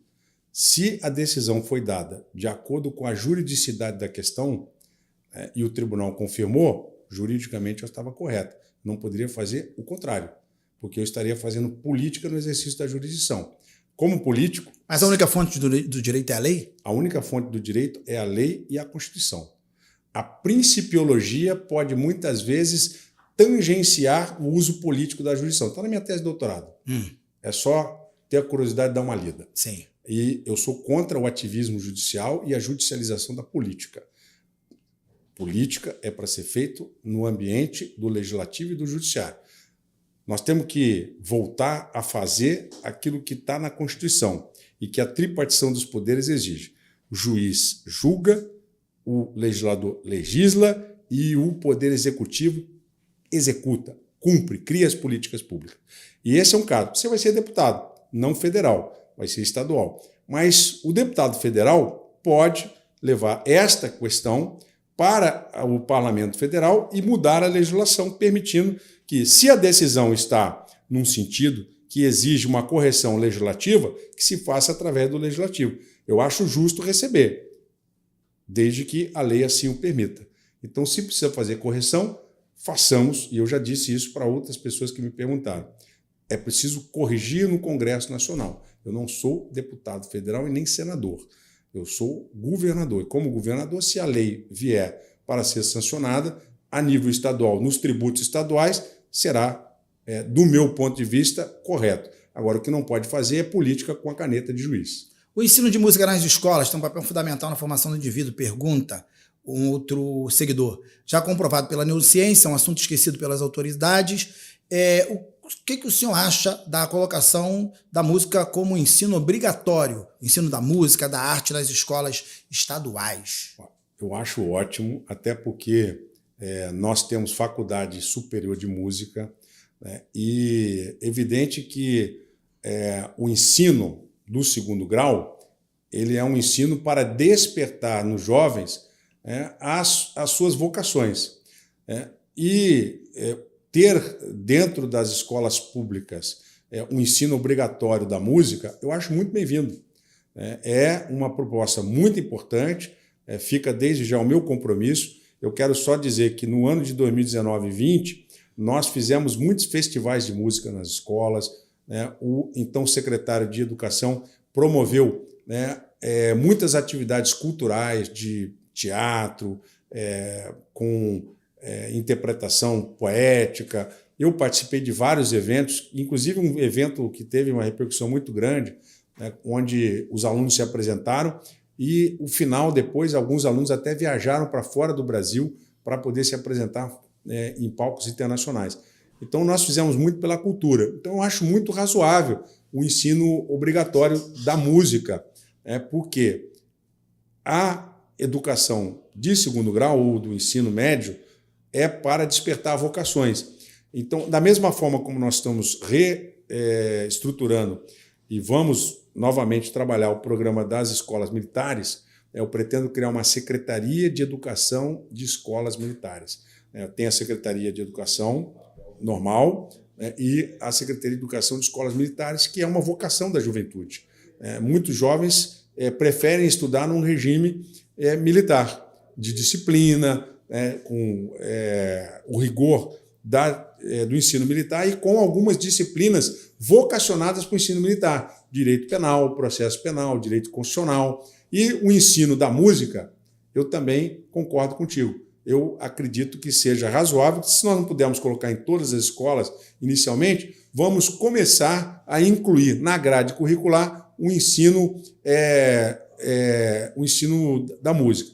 Talvez possa ser também, do ponto de vista...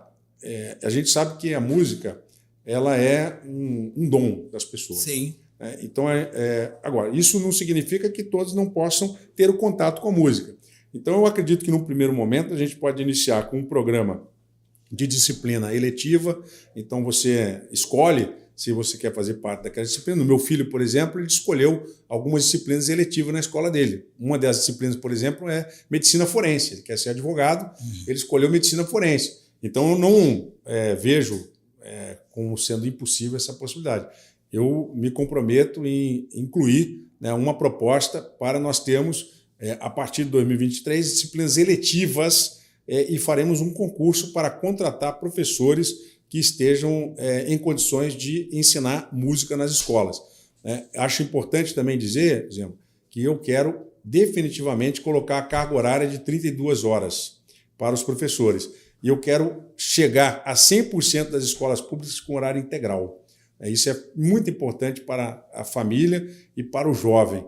Ensino profissionalizante em algumas escolas, tudo para poder integrar, a formação. Bom, tem uma pergunta aqui. Bom, vamos dar uma aquecidazinha, vamos voltar para o aquecimento aqui, a coisa estava mais quente. Tem uma perguntazinha aqui.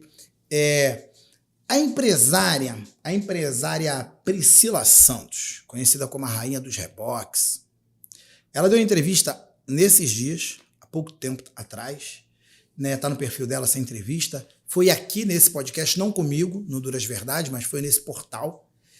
E ela fala que esteve reunida na sala do Senhor com um dos seus secretários e que foi pedido propina para ela. E ela teria recusado. E ela acusa o governo do Senhor de, por conta dessa recusa, ter impedido que a polícia continuasse a apreender veículos no estado do Rio de Janeiro.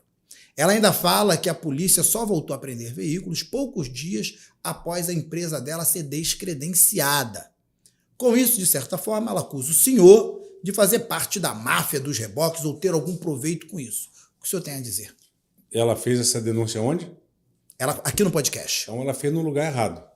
Como é o nome dela? Priscila Santos, conhecida como a rainha dos reboques. Era o senhor que estava entrevistando? Não. Então, senhora Priscila, a senhora deve fazer a sua denúncia na polícia civil. A senhora faça a sua denúncia de nome aos bois e prove o que a senhora está falando, porque denunciar e não provar pode ser considerado crime de denunciação caluniosa, sujeito a pena de 2 a 6 anos de reclusão. Então a senhora fez a sua denúncia no lugar errado. A senhora vai à polícia, porque eu não tenho medo da verdade. Dê nome aos bois e a Polícia Civil vai fazer a investigação correta. Eu tenho certeza que os fatos serão apurados com rigor. Agora, da minha parte, isso nunca aconteceu. Bom, continuando, a Priscila ela tem batido muito na administração do senhor. Já, em alguns podcasts que ela tem batido muito. De que órgãos como o Detro estavam loteados e que tinha gente da máfia do reboque lá com a anuência do senhor, e ela aponta uma série de irregularidades. Mas eu acho que seria importante, já que o senhor não teve conhecimento disso, realmente ter acesso a essas declarações dela. Eu nem vou tomar conhecimento. Eu quero que ela vá à polícia. Eu quero que ela vá ao Ministério Público, vá ao GAECO. Aliás, eu tenho o maior interesse que a senhora vá ao GAECO, mas nem a Polícia Civil, porque pode ter delegado envolvido. A senhora vá ao GAECO e faça a denúncia. Tenha coragem, vergonha de fazer a denúncia no lugar certo. A senhora vai ao GAECO e denuncie. O GAECO é no Ministério Público, o Ministério Público só pega na internet, aí vá lá e faça a denúncia no GAECO, porque eu tenho o maior interesse que a verdade seja apurada. Falar aqui não resolve nada, só vá no GAECO, dê a sua contribuição para a investigação adequada. Aliás, eu quero avisar essa senhora que eu fui o governador que levou ao Poder Judiciário a proposta para criar a primeira vara de combate à lavagem de dinheiro ao crime organizado.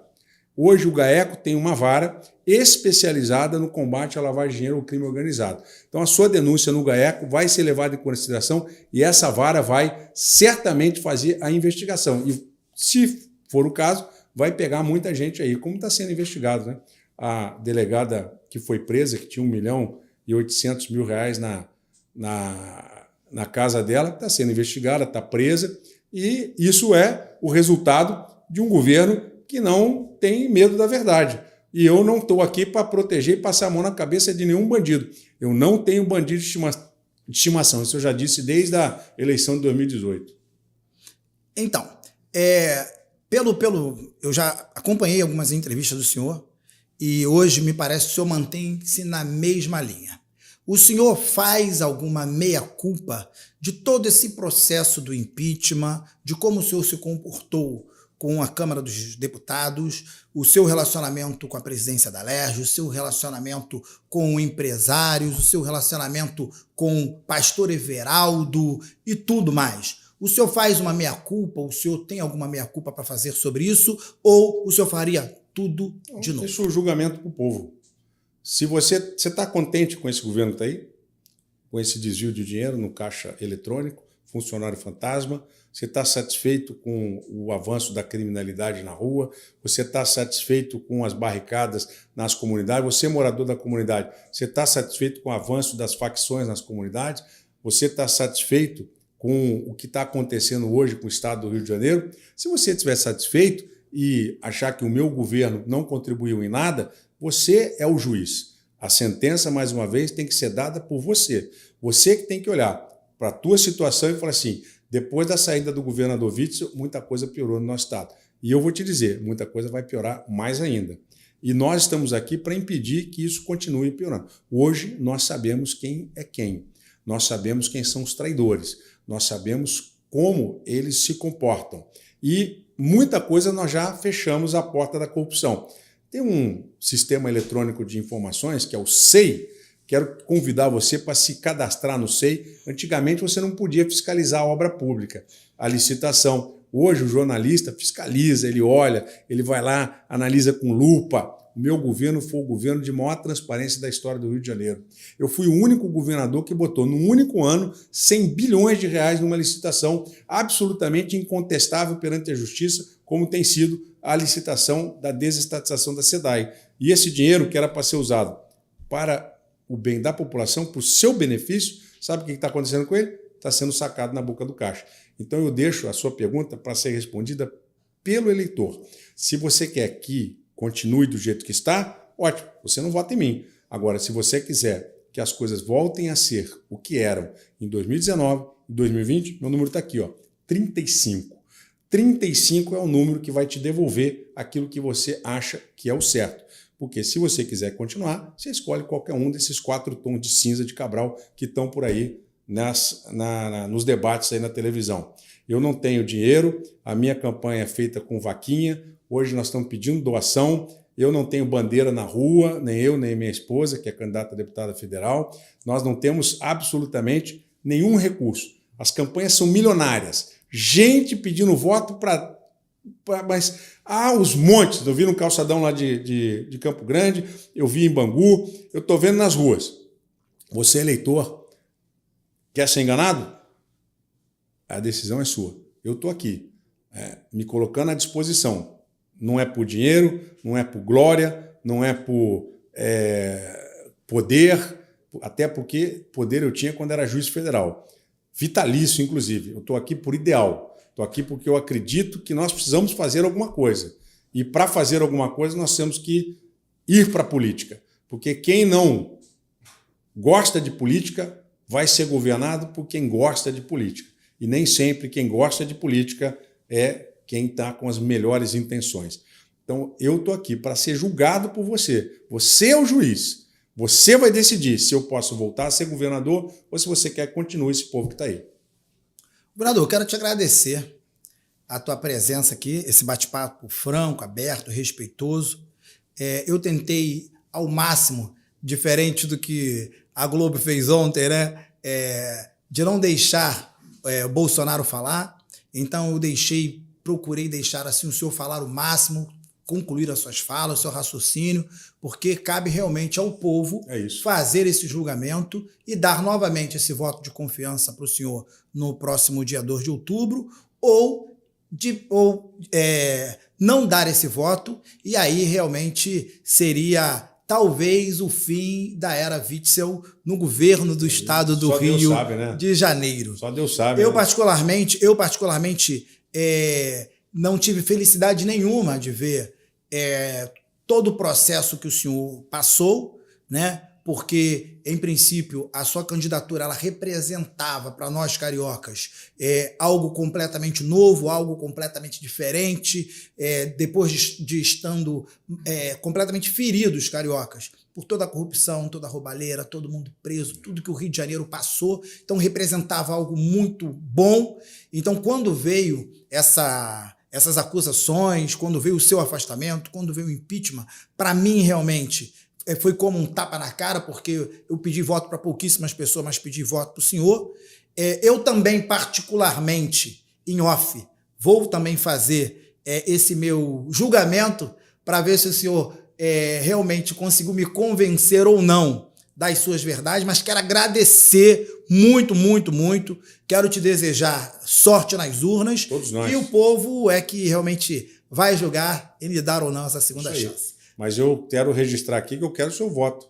Eu estou aqui não só para submeter ao escrutínio da população, dos seus ouvintes, mas com a convicção de que nós enfrentamos uma máfia no Rio de Janeiro, no Brasil.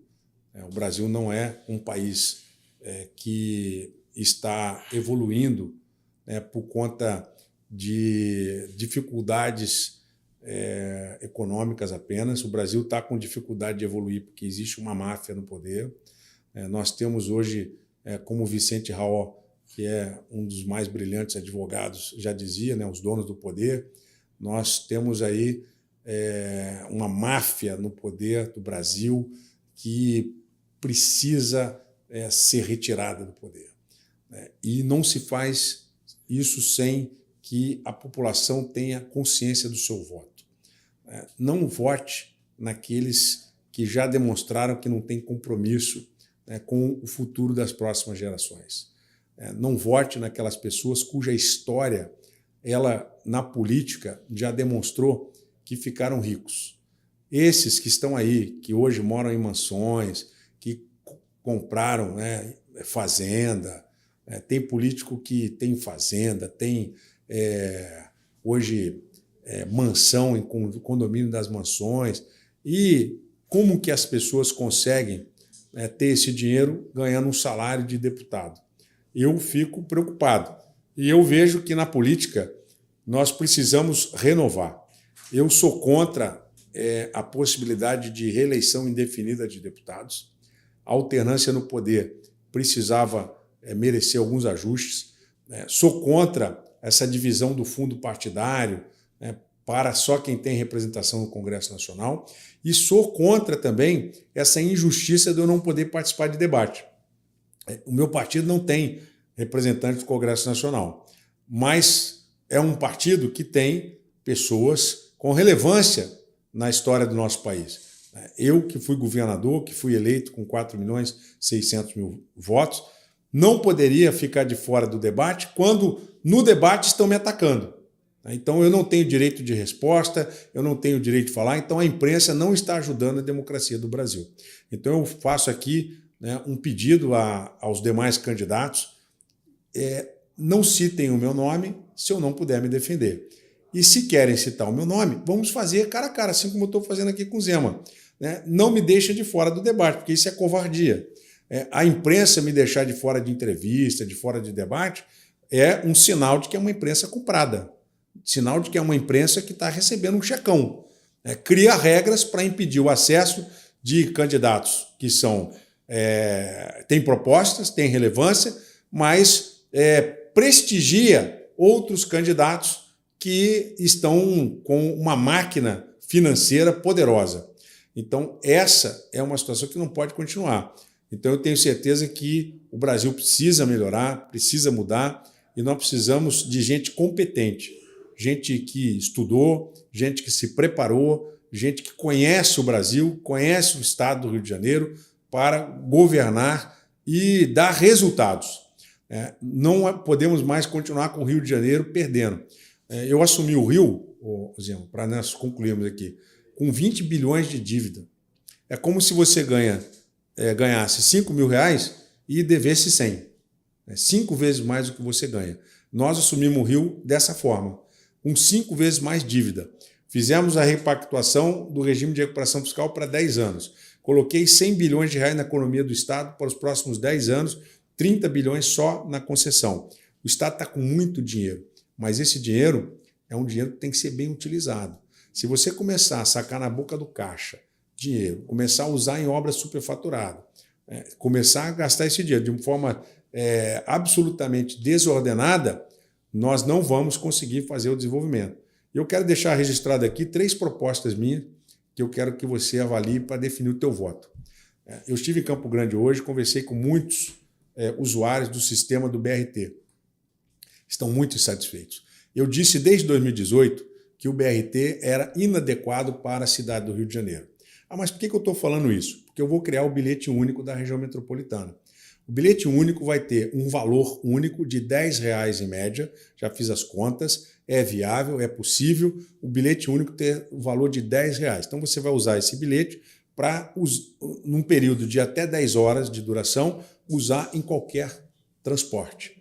Algumas regras serão estabelecidas em alguns tipos de transporte, como se você for usar num transporte alternativo, usar num táxi, etc. Esses valores sofrerão algumas pequenas alterações, mas em média será de R$10 o valor para você se movimentar com um bilhete único. Vamos investir R$200 bilhões nessa concessão, através de uma PPP, e eu vou fazer isso em 1º de janeiro de 2023, o bilhete único da região metropolitana. Tem gente que gasta R$20, só vai gastar 10. Tem gente que gasta 30, porque pega 4 conduções. Sai lá de Mangaratiba para ver o Rio. Gastou R$40, vai gastar bem menos. Porque este modelo de integração vai ser uma concessão de 35 mais 35 anos. Não há como resolver o problema da Supervia, não há como construir a linha 3 do metrô, não há como fechar o buraco da Gávea, sem que nós façamos uma grande reestruturação da mobilidade urbana do Rio de Janeiro. É um grande projeto que já está sendo desenhado. Eu comecei a discutir isso com algumas empresas fora do Brasil e vamos fazer o bilhete único da região metropolitana. Também quero dizer a você que nós vamos criar o Banco de Desenvolvimento do Estado. Banco de Desenvolvimento do Estado. Por que o Rio de Janeiro não tem um Banco de Desenvolvimento?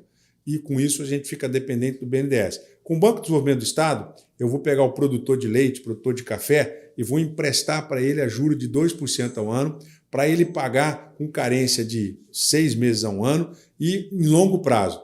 Eu vou pegar dinheiro no mercado financeiro e vou construir habitações para os jovens que moram nas comunidades. Nós vamos fazer o projeto de urbanização das comunidades e serão mais de R$20 bilhões a serem investidos nesse programa, com financiamento em até 50 anos. Então, você que tem 25 anos, você que tem 20 anos, você quer comprar uma casa financiada em 50 anos, nós vamos fazer com juros abaixo do mercado, mas que para o banco vai ser interessante para o mercado financeiro. Porque hoje você vê Bradesco, etc. e tal, esses bancos lucrando bilhões por ano, porque a cobrança dos juros é muito alta. Com um banco estatal, nós vamos manter um juro que seja acessível, um financiamento mais longo. Com isso, nós queremos chegar a 300 mil famílias. Você vai poder financiar posse na comunidade.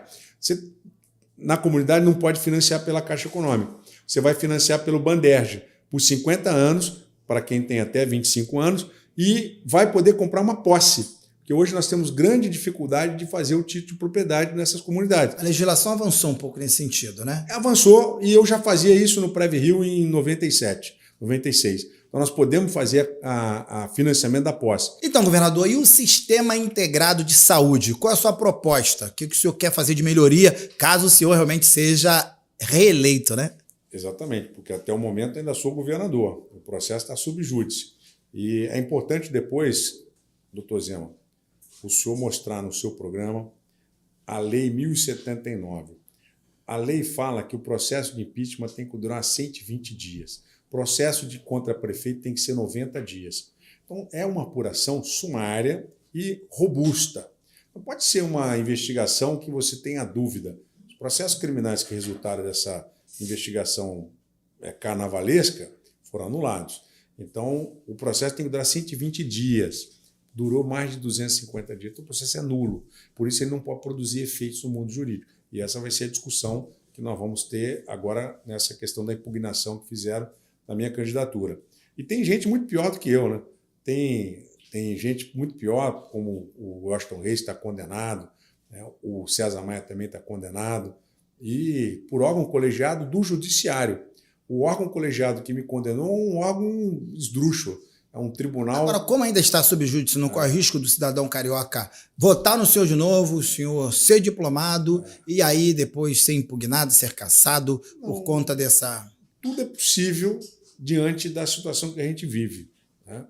Mas nós temos que acreditar nas nossas convicções. Se você for votar num sujeito que é meia boca e que você está vendo que está permitindo o desvio de dinheiro público, é pedir para ser roubado. Nós te garantimos que nós vamos enfrentar o sistema. Nós garantimos que nós vamos continuar batendo de frente com práticas que não são republicanas.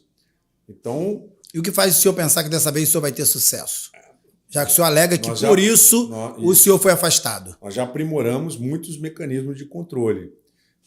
O sistema eletrônico de informações, a Controladoria Geral do Estado, a independência das polícias. Nós vamos voltar com essas práticas e continuar com o rigoroso controle do trabalho que nós vimos realizando na administração pública.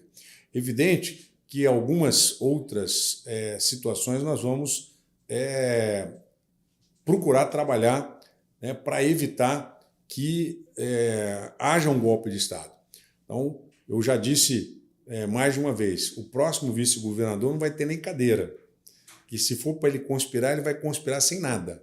Então, hoje o que a gente assiste no Brasil é várias situações de golpe de Estado que nós vimos em que, né, o vice assumiu depois de sinalizar. Para isso, a gente tem que parabenizar o general Mourão, que nunca sinalizou assumir o governo. E não houve golpe de Estado. Porque senão, infelizmente, a ganância é muito grande. Então, o vice-governador ele não vai ter nem cadeira. Então, será um vice-governador que já sabe que ele não tem atuação no governo e quem governa sou eu não preciso de auxiliar. Então, esse papel que eu dei ao Cláudio Castro, dei abertura para ele, ele tinha o DR, ele tinha o Detran, ele tinha a Fundação Leão 13, que foram órgãos que ele pediu para administrar. Isso eu dei em confiança e ele se mostrou uma pessoa que não tinha condições de fazer o trabalho que lhe foi determinado, porque nós assistimos o golpe de Estado que foi tramado. Então, são essas brechas que a gente tem que ir fechando. Evidente que a cada governo nós vamos melhorando. Então, eu quero terminar o que eu comecei. Eu preciso fazer um melhor transporte público no estado do Rio de Janeiro. Nós melhoramos muita segurança. Nós queremos terminar de fazer o trabalho que nós começamos na segurança para não ver a politização. O alto comando da Polícia Militar, o alto comando da Polícia Civil, né? A Secretaria de Administração Penitenciária ser uma polícia judiciária. Então, essas mudanças que nós estamos fazendo, nós queremos consumar essas mudanças, para não haver interferência política nesses órgãos. E queremos mexer na mobilidade urbana, fazer o bilhete único da região metropolitana, para poder acabar com a máfia da FETransport, para poder acabar com a caixinha, né, das empresas de ônibus que são coagidas, muitas vezes, a fazer o que fazem, né? A concessão hoje não pode ser de 1 ano, como é nas empresas de ônibus. Concessão de 1 ano não tem investimento, não tem segurança. Por exemplo, motorista de van, eu dei a eles o direito de ficar 15 anos com o veículo, mas todo ano tem que autorizar eles a funcionarem como permissionários. Eu vou mudar isso. Vai ser uma concessão de 35 anos. Com isso, você se planeja, você investe, você pode pegar empréstimo no Banco de Desenvolvimento do Estado, que nós também vamos criar a partir de 2023. Então, eu quero terminar o que eu comecei, né? Porque eu planejei para o Estado do Rio de Janeiro algumas ações que eu quero que mudem definitivamente. Eu deixei muita coisa. O regime de recuperação fiscal de 10 anos, a concessão da SEDAI, a estrutura da Polícia Militar, da Polícia Civil, e nós precisamos aperfeiçoar para que não voltem a usar de forma indevida essas estruturas. Em relação à saúde, que você me perguntou, o que nós vamos fazer? Nós vamos também extinguir a Secretaria de Saúde. Nós vamos criar uma Câmara de compensação entre os hospitais e entidades privadas com o público. Então, hoje você precisa fazer um exame de imagem. O Estado não tem, você vai fazer no privado. E vão se compensar o público e o privado, através do modelo de parceria público-privada que eu vou fazer. Eu já tinha estudado isso no hospital do subúrbio de Salvador, que é uma PPP, que funciona muito bem, já está lá há mais de 10 anos. E esse modelo de PPP, Minas Gerais tem desenvolvido bastante, eu uso isso nas escolas, uso na saúde, e nós vamos desenvolver mais no Rio de Janeiro. Porque quando você coloca o privado com o público, eu aprendi muito isso no hospital de campanha da Redditor. A Redditor, por não ter as amarras que o público tem, ela comprou com muito mais rapidez e não teve os empecilhos que nós tivemos, porque quando nós fomos comprar, nós não encontramos mais nada no mercado. Então, essa mudança de paradigma, digamos assim, do público e do privado se interrelacionando, como é o modelo da Inglaterra, eu tenho certeza que você, cidadã que precisa de uma cirurgia eletiva, vai poder utilizar no sistema privado, onde nós não tivemos no sistema público. E a gerência dos recursos da saúde vai ficar nessa Câmara de Compensação com auditoria privada. E aí acaba a corrupção na área da saúde também. Então, são modelos que nós vamos fazendo. Não agrada a velha política, porque tem hospital que tem dono, tem UPA que tem dono, e isso não pode continuar. Como você falou, deputado tem que ser eleito para exercer mandato. Não tem que ser secretário, não tem que ficar indicando cargo no governo. O deputado tem que ser eleito por mandato. Evidente que se o partido político quiser colaborar na gestão da administração pública, nós temos que conversar para que aquele partido político que tem uma ideologia, vamos pegar o Solidariedade. O Partido Solidariedade é um partido que trabalha muito com algumas questões trabalhistas. O Partido Solidariedade, conheço o Paulinho da Força, nós temos conversado muito sobre a questão da reforma trabalhista, conversamos muito sobre o papel dos sindicatos. Então, essa discussão do ponto de vista ideológico e também do ponto de vista do emprego da Secretaria de Trabalho e Renda pode ser discutido por uma composição e você pode até vir a ocupar um cargo na secretaria. Mas veja, você não vai ocupar um cargo na secretaria para você colocar os teus cabos eleitorais ali. Vamos ter um programa. Então, eu vou trabalhar com a política, como sempre trabalhei, e sempre fui transparente.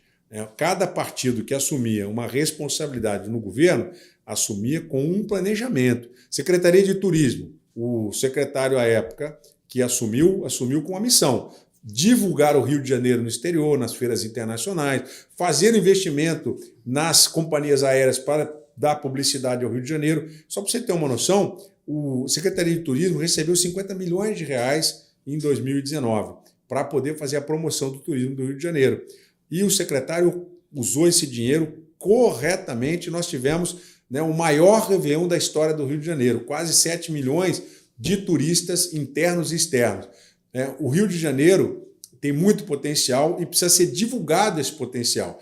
E a Secretaria de Turismo é um importante instrumento para fazer isso. Quando me afastaram, assumiu um deputado, que é da turma lá do Cabral, conhecido da turma do Cabral, esse deputado, e ele assumiu a Secretaria de Turismo.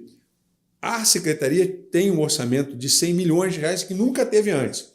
Sabe o que esse deputado fez? Vai colocar 50 milhões, ou colocou 50 milhões, saiu na imprensa, não sei se ele levou a efeito isso, 50 milhões de reais em placa nas estradas do Rio de Janeiro para sinalização turística. Por favor, né? Nós precisamos trazer o turista, não precisamos de placa na estrada. Pode até colocar placa na estrada, mas primeiro tem que trazer o turista. Se você não financiar a propaganda do Rio de Janeiro nas companhias aéreas, então está lá o turista na Swissair, está lá o turista na Edelweiss, olhando, uns turistas suíços que gastam muito dinheiro onde vai, e no Rio de Janeiro nós estamos perdendo muito o turista alemão, o turista suíço, o turista chinês que não vem para o Brasil porque tem medo da violência, e a violência no Rio de Janeiro, nas áreas turísticas, no nosso governo, estava muito baixo, com índices melhores do que Nova York. Eu discuti isso com a BBC de Londres.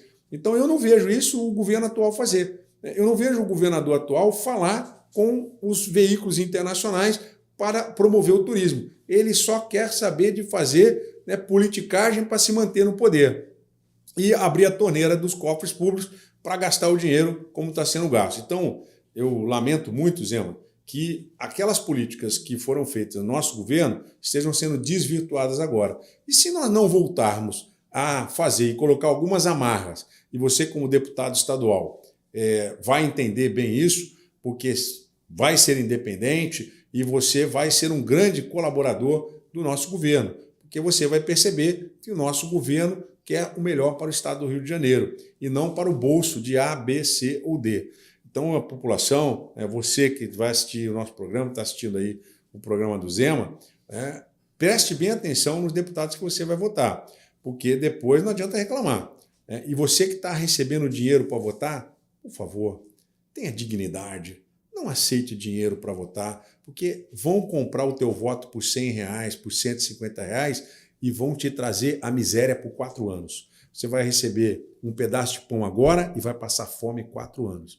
Porque ninguém vai aparecer na tua comunidade para fazer a colheita do teu lixo, para levar médico, para levar enfermeiro, para levar professor. Você vai passar 4 anos sofrendo. Então, não venda o seu voto, não venda a sua dignidade.